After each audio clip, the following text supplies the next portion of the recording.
Today, we're diving into a really cool story about an intellectual connection that stretches across 600 years. We're talking an 18th century Ottoman scholar and a legendary masterpiece from the 12th century. Let's get into it.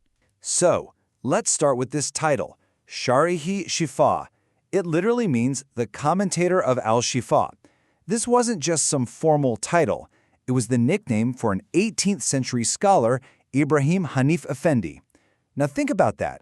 Imagine your whole identity, your reputation, being so tied to one specific book that everyone knows you by it. That's a huge deal. And that really gets to the heart of what we're exploring. What was this book, al-Shifāʼ? Why was it so important? And who was this guy, Ibrahim Hanîf Efendi, who decided to dedicate his life to mastering it 6 centuries after it was even written? To answer those questions, we've got to go back. Way back. You see, to really understand the commentator, you first have to understand the masterpiece he was commenting on. So our journey kicks off in the 12th century, and our first stop is to meet the author of the original work, a brilliant jurist named Qadi Iyad. This guy was a total powerhouse of his time. Let's just walk through his life for a second. He was born in Septa, a major hub for learning in North Africa. Then he travels across Andalusia, learning from all the great scholars of his day. He becomes a judge, a Qadi, first in his hometown and then gets the top job in Granada.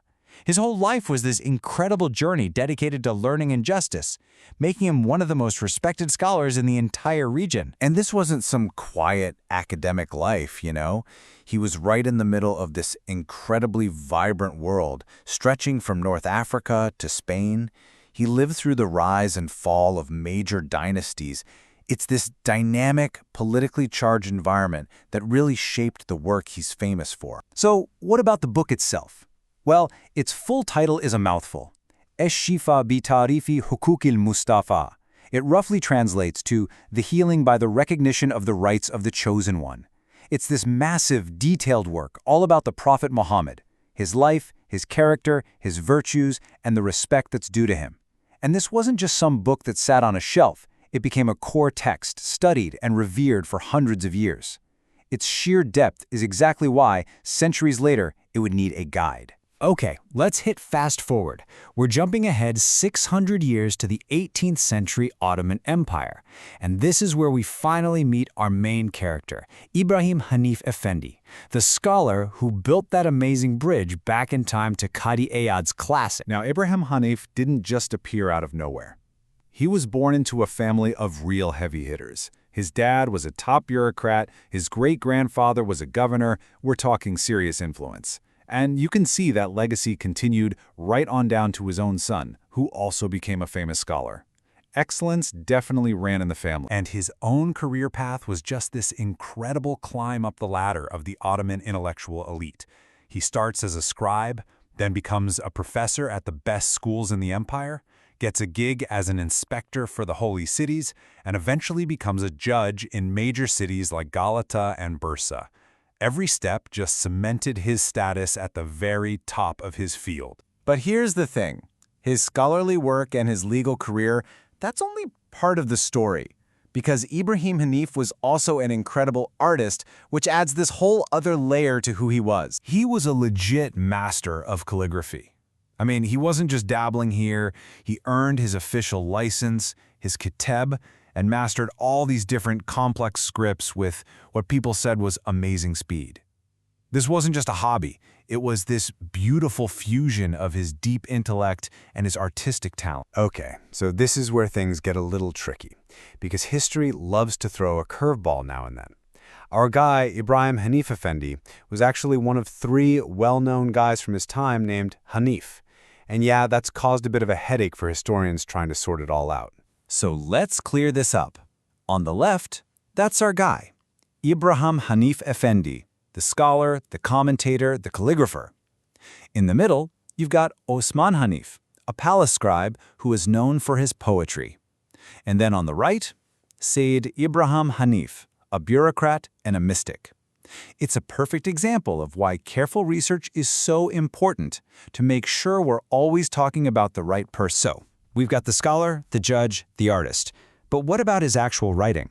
Well, his intellectual output was just staggering. He wasn't just the commentator of al-Shifāʼ. The man was an absolute machine. 25. Let that sink in for a second. That's how many scholarly works we know he wrote. So yeah, he was no one-hit wonder. His famous commentary was really the crown jewel on a lifetime of incredible scholarship. And this chart gives you a sense of just how wide-ranging his brain was. I mean, sure, hadith and commentary were his main focus. That's the biggest slice. But look at this. He also wrote a ton on biography, history, language, ethics. You name it. He was a true polymath. So, after all that, after exploring the 12th century masterpiece and the 18th century scholar, let's circle back to the main event. Why does this one commentary matter so much? What made it his defining legacy? Honestly, the best way to think about it is this. His work was a bridge across time. That's really it.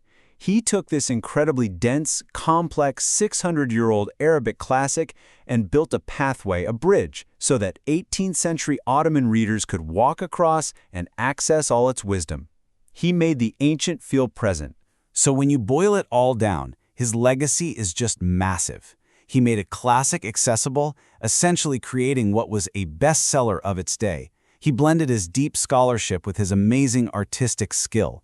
And he did it all so perfectly that the work literally became his identity, earning him that title that has stuck for centuries. And all of this leaves me with one final thought to leave you with. Ibrahim Hanîf Efendi acted as a guide, a translator of ideas across this huge expanse of time. And it really makes you wonder, doesn't it? What ideas from our own time, what books, what technologies, what cultural moments are going to be so complex that they'll need their own brilliant commentator to explain them to people 600 years in the future? Something to think about.